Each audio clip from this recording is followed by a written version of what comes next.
तक मुलतवी करता हूं ताकि मैं इस मुआमले की तहकीकात कर लूं। घर जाकर काजी साहब खुदा की इबादत में मशगूल हो गए और उसी हालत में सो गए। सोते हुए उन्होंने ख्वाब देखा कि बस्ती से बाहर जंगल में एक झोंपड़ी है जिसमें एक सफेद दाढ़ी वाले बुजुर्ग जलवा फरोज हैं। वे काजी साहब से कह रहे हैं, इस दरवेश का फैसला करने से पहले मुझसे जरूर मिलना। नींद से जागते ही काजी साहब ने फौरन सफर बांधा और जंगल की ओर चल पड़े।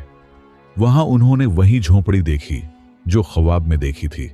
दरवाजे पर दस्तक दी तो अंदर से आवाज आई, ऐ नेक दिल काजी, अंदर आ जाइए, मैं आपका ही इंतजार कर रहा था। बुजुर्ग ने दरवेश और गाय के मालिक के मुकदमे के बारे में कुछ बताया, जिसे सुनकर काजी साहब हैरान रह गए। वे गाय के मालिक पर गुस्सा हुए और शुक्रिया अदा कर वहां से रवाना हो गए। दूसरे दिन फिर अदालत लगी। चारों तरफ लोगों की भीड़ थी। कोई चाहता था कि दरवेश को कोड़ों की सजा मिले, तो कोई गाय के मालिक से हमदर्दी जता रहा था। गाय का मालिक गाली गलौज करता हुआ बोला, काजी साहब, यह दरवेश बड़ा जालिम है, इसे सख्त सजा दी जाए।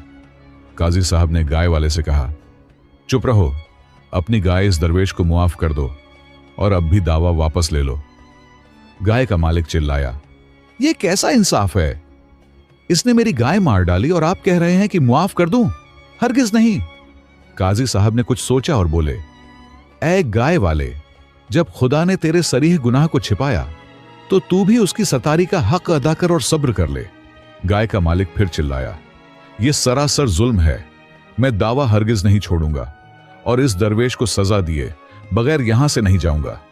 काजी साहब बोले, मेरी नसीहत का तुझ पर कोई असर नहीं हुआ, तूने दावा वापस नहीं लिया, लिहाजा मैं हुक्म देता हूं कि तू अपना सारा माल और जायदाद इस दरवेश के हवाले कर दे और मेरे फैसले पर राजी हो जा, वरना तेरा मुआमला और सख्त हो जाएगा।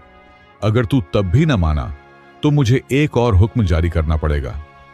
यह सुनते ही गाय के मालिक ने सिर पर खाक उड़ाई, कपड़े फाड़ लिए और बोला, आपने तो जुल्म में इजाफा कर दिया। जब वह बाज ना आया तो काजी साहब ने उसे पास बुलाया और कहा, ऐ सियाह बखत, चूंकि तेरी तकदीर दुरुस्त नहीं, इसलिए तेरे जुल्म का नतीजा आहिस्ता आहिस्ता जाहिर हो रहा है। फिर उन्होंने एक और हुक्म जारी किया, तेरी बीवी इस दरवेश की लौंडी हुई और तेरे बच्चे इसके गुलाम। मेरे इस हुक्म के बाद भी अगर तूने वावेला बंद न किया तो तू अपनी हलाकत का जिम्मेदार खुद होगा। काजी साहब का हुक्म सुनते ही